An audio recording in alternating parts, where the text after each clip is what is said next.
Hello everyone, welcome to my YouTube channel. देखिए, पिछले video में हमने त्रिकोणमितीय रेशियो की वैल्यू कैसे फाइंड आउट करते हैं, कैसे निकालते हैं, ये देखा था। इस वीडियो में हम जो त्रिकोणमितीय सर्वसमीकरण हैं उनका प्रूफ देख लेते हैं। तो चलिए वीडियो स्टार्ट करते हैं। देखिए, पहला था sine square theta plus cos square theta equal to 1, and second 1 plus tan square theta equal to sec square theta, और थर्ड था 1 plus cot square theta equal to cosec square theta. अब देखिए, हम इसका स्टेप बाय स्टेप इसका proof भी देख लेते हैं। देखिए, पहला है sine square theta plus cos square theta equal to 1। इसको हमको प्रूफ करना है कि ये वैल्यू, ये sign square theta plus cos square theta की वैल्यू 1 के बराबर होती है। देखिए, इसके लिए हमने पहले एक राइट एंगल ट्रायंगल ड्रॉ कर लिया, यानी समकोण त्रिभुज ए बी सी ड्रॉ कर लिया, जिसमें कोण बी क्या है, समकोण है। कोण बी के सामने वाली भुजा क्या होती है, कर्ण होती है। हम थीटा इसको मान लेते हैं। ठीक है, आइए अब इसका हम LHS लेते हैं। LHS means left hand side. देखिए, हम LHS लिख लेते हैं, sign square theta plus cos square theta.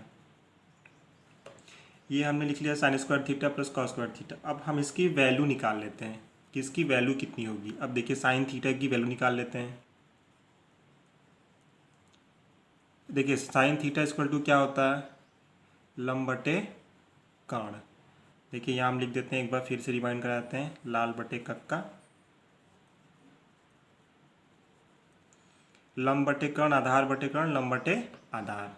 अब देखिए, साइन थीटा इक्वल टू क्या हो जाएगा, लंब बटे कर्ण। लंब की वैल्यू क्या है, BC। देखिए, थीटा के सामने वाली भुजा ये लंब हो जाएगी और ये आधार हो जाएगी। ये लंब यानी BC और कर्ण क्या हो जाएगा, AC। ऐसे ही कॉस थीटा निकाल लेते हैं, आधार बटे कर्ण। आधार क्या है, AB, और आपका कर्ण क्या हो जाएगा, AC।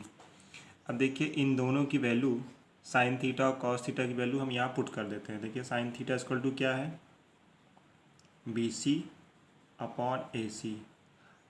कॉस थीटा की वैल्यू AB अपॉन AC।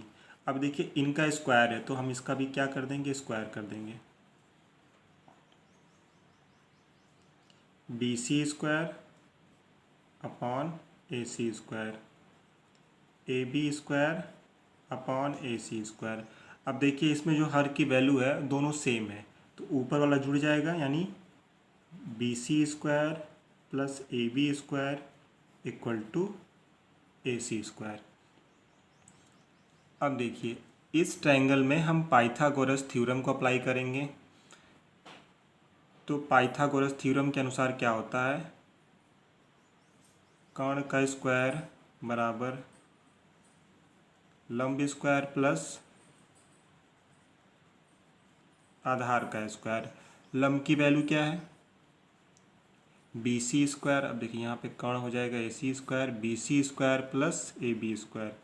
अब देखिए, BC square plus AB square की जगह हम क्या लिख सकते हैं, AC स्क्वायर लिख सकते हैं। तो यहाँ हमने लिख दिया AC square upon AC square. ये कट के कितना आ जाएगा, 1, यानी RHS यानी राइट हैंड साइड।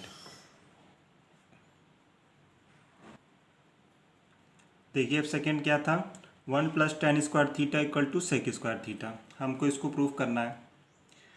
तो हम क्या करते हैं कि जो त्रिकोणमितीय रेशियो है उसको एक साइड ले आते हैं। तो देखिए, इसको हम इस साइड ट्रांसफ़र कर दे रहे हैं, तो क्या हो जाएगा, sec square theta minus tan square theta.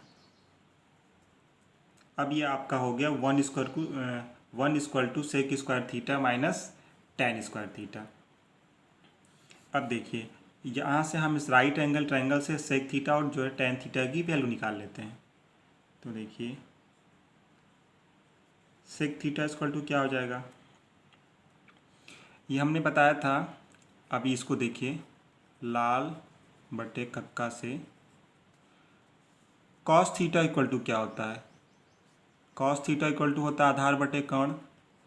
तो सेक थीटा इक्वल टू क्या हो जाएगा, कर्ण बटे आधार, क्योंकि सेक और कॉस एक दूसरे के उल्टे होते हैं। तो यहाँ पे क्या हो जाएगा, कर्ण बटे आधार। देखिए, कर्ण की वैल्यू क्या है, AC,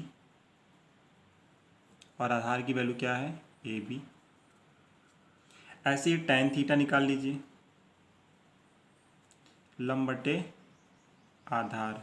लंब की वैल्यू क्या है बी सी, आधार की वैल्यू ए बी। अब जो प्रूफ करना है उसका राइट हैंड साइड ले लीजिए। क्या है right hand side? Sec square theta minus tan square theta. यहाँ से सेक थीटा की वैल्यू रखिए। देखिए इसका स्क्वायर है तो हम इसका भी स्क्वायर कर देंगे, A C square upon A B square minus tan की value B C square upon A B square. अब देखिए दोनों हर क्या है बराबर हैं, तो ऊपर वाला घट जाएगा, A C square minus B C square upon A B square. अब देखिए इस ट्रायंगल को देखिए, ये इस ट्रायंगल से आप लिख सकते हैं पाइथागोरस थ्योरम के according A C square equal to B C square plus A B square. अब देखिए यहाँ पे लिखा हुआ है A C square minus B C square, A C square minus B C square. अब हम क्या करते हैं कि इस बी सी स्क्वायर को लेफ्ट साइड ट्रांसफ़र कर लेते हैं, तो कितना हो जाएगा A C square minus B C square equal to A B square. अब देखिए इस A C square minus B C square की जगह हम रख सकते हैं क्या ए बी स्क्वायर। तो यहाँ हमने रख दिया A B square upon A B square. ये दोनों कटे, कितना आ गया 1, यानी लेफ्ट हैंड साइड। इस तरह से ये प्रूफ हो गया। देखिए अब थर्ड वाला देख लेते हैं, 1 plus cot square theta equal to cosec square theta. ऐसे हम इसको ट्रांसफ़र कर लेते हैं एक side, 1 equal to cosec square theta minus cot square theta. अब देखिए यहाँ से हम कॉसेक थीटा की वैल्यू निकाल लेते हैं।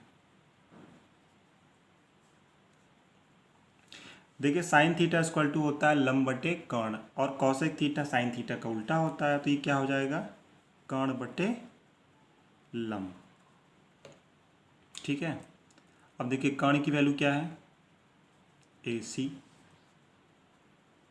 और लंब की वैल्यू बी सी। ऐसे ही कॉट थीटा निकाल लीजिए। कॉट tan का उल्टा होता है और tan थीटा इक्वल टू होता है लंब बटे आधार, तो ये क्या हो जाएगा उसका उल्टा आधार बटे लंब। आधार की वैल्यू ए बी और लंब की वैल्यू बी सी। अब देखिए जो प्रूफ करना है हम उसका राइट हैंड साइड ले लेते हैं, right hand side. Cosec square theta minus cot square theta. Cosec square theta की वैल्यू यहाँ से रख देते हैं, A C square minus B C square, और ये ए बी स्क्वायर माइनस ये A B square upon B C square. अब देखिए ये दोनों हर की वैल्यू सेम है, इसलिए ये ऊपर वाला घट जाएगा, A C square minus A B square upon B C square. यहाँ से आप पाइथागोरस थ्योरम को अप्लाई करके ए सी स्क्वायर लिख सकते हैं, A C square equal to B C square plus A B square. अब देखिए यहाँ से A C square minus A B square की वैल्यू आपको चाहिए, इसको इस साइड ट्रांसफ़र कर दीजिए लेफ्ट साइड, तो क्या हो जाएगा A C square minus A B square equal to B C square. अब इसकी जगह ये वैल्यू पुट कर दीजिए, तो क्या हो जाएगा B C square upon B C square, ये इसे कटेगा 1 equal to left hand side. ये हमारे जितने भी टॉपिक थे ये ट्रिग्नोमेट्री से रिलेटेड वो अब सब बिल्कुल कवर हो चुके हैं। अब हम एनसीईआरटी के क्वेश्चंस को सॉल्व करेंगे। देखिए प्रश्नावली 10.1 का पहला क्वेश्चन है, त्रिभुज ए बी सी में कोण बी समकोण है जिसमें A B equal to 24 centimetre तथा B C equal to 7 centimetre, तो निम्न के मान ज्ञात कीजिए। साइन ए कामा कॉस है और सेकेंड है साइन सी कामा कॉस सी। ये इसको सॉल्व करने के लिए हम ये पहले एक राइट एंगल ट्रायंगल यानी समकोण त्रिभुज ड्रॉ कर लेते हैं।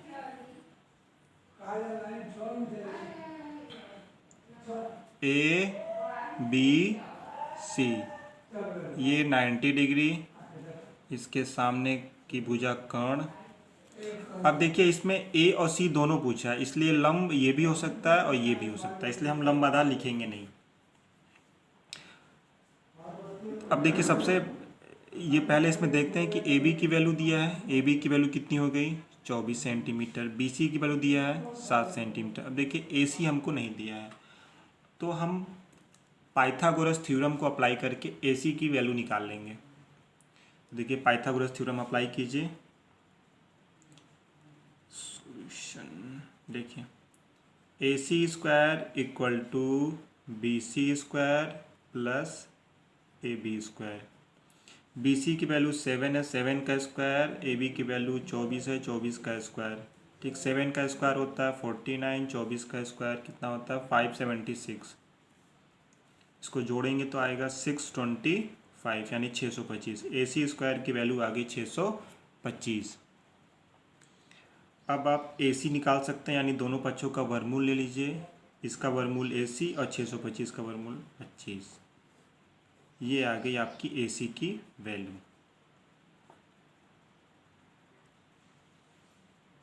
ये देखिए हमारी ए सी की वैल्यू आ गई 25 सेंटीमीटर। अब हम निकाल सकते हैं साइन ए की वैल्यू। देखिए साइन ए इक्वल टू क्या हो जाएगा, लंब बटे कर्ण। लंब की वैल्यू क्या, अब देखिए कोण ए के लिए लंब ये हो जाएगा बी सी, क्या हो जाएगा बी सी, और कर्ण तो ऑलवेज ए सी ही रहेगा, तो B C upon A C. B C की वैल्यू कितनी है 7, ए सी की वैल्यू 25। ऐसे ही कॉस से निकाल लीजिए, आधार बटे कर्ण। अब देखिए ए के लिए, कोण ए के लिए आधार ये हो जाएगा ए बी, कितना हो जाएगा A B upon A C. A B की वैल्यू कितनी है 24, ए सी की वैल्यू है 25। अब हम देखिए सेकेंड निकाल सकते हैं, साइन सी लंब बटे कर्ण। अब देखिए ये कोण सी के लिए लंब की वैल्यू ये हो जाएगी, यानी A B upon A C. A B की वैल्यू 24, ए सी की वैल्यू 25। ऐसे ही कॉस सी निकाल लीजिए, आधार बटे कर्ण। देखिए सी के लिए ये लंब है तो आधार क्या हो जाएगा B C, B C upon A C. B C की वैल्यू 7 अपॉन 25। इस तरह से आप इनकी वैल्यू निकाल सकते हैं। देखिए सेकेंड क्वेश्चन, एक ट्रायंगल दिया हुआ है पी क्यू आर, जिसका कोण क्यू 90 अंश है। पी क्यू की वैल्यू दी हुई है 12 और पी आर की वैल्यू दी हुई है 13। हमको tan P minus cot R की वैल्यू निकालनी है। तो अब देखिए हम सबसे पहले क्या करेंगे कि क्यू आर की वैल्यू निकालेंगे। इसके लिए हमको पाइथागोरस थ्योरम लगाना पड़ेगा। तो देखिए पाइथागोरस थ्योरम अप्लाई कीजिए, पी आर का square equal to P Q का स्क्वायर प्लस क्यू आर का स्क्वायर। अब देखिए पी आर की वैल्यू कितनी है 13 यानी 13 का स्क्वायर, पी क्यू है 12 का स्क्वायर और क्यू आर हमको निकालना है। इसको इस साइड ट्रांसफ़र कर लीजिए, ये 13 का स्क्वायर माइनस 12 का स्क्वायर बराबर क्यू आर का स्क्वायर। इसको हम ऐसे भी लिख सकते हैं, क्यू आर का स्क्वायर बराबर 13 का स्क्वायर माइनस 12 का स्क्वायर। अब देखिए 13 का स्क्वायर होता है 169, इसका होता है 144, तो ये आ गया क्यू आर का स्क्वायर इक्वल टू 25, यानी दोनों पक्षों का वर्गमूल लेंगे तो क्यू आर इक्वल टू कितना आ जाएगा 5। ये हमारी क्यू आर की वैल्यू आ गई। अब आपको tan P minus cot R की वैल्यू निकालनी है, तो हम tan पी निकाल लेते हैं। tan पी कितना होगा, देखिए tan पी देखिए क्या होता है लंब बटे आधार। अब देखिए कोण पी के लिए लंब की वैल्यू होगी ये, देखिए इसको हम निकाल चुके हैं 5, क्या हो जाएगा Q R upon P Q, तो 5 अपॉन 12। ऐसे ही कॉट की वैल्यू निकाल लेते हैं, कॉट आर ये क्या होता है। अब देखिए tan और कॉट एक दूसरे के उल्टे होते हैं, तो tan होता है लंब बटे आधार, तो कॉट क्या हो जाएगा आधार बटे लंब। अब यहाँ पे एक चीज़ ध्यान देना है, तो अब देखिए आर के लिए लंब हो जाएगा ये पी क्यू, तो आधार क्या होगा, ये हमारा क्यू आर हो जाएगा, तो आधार 5 और लंब क्या हो जाएगा 12। अब देखिए हमको निकालना है tan p minus cot R. tan p की वैल्यू 5/12, कॉट आर की वैल्यू 5/12, ये कितना आ गया 0। तो tan p minus cot R की वैल्यू आ गई 0।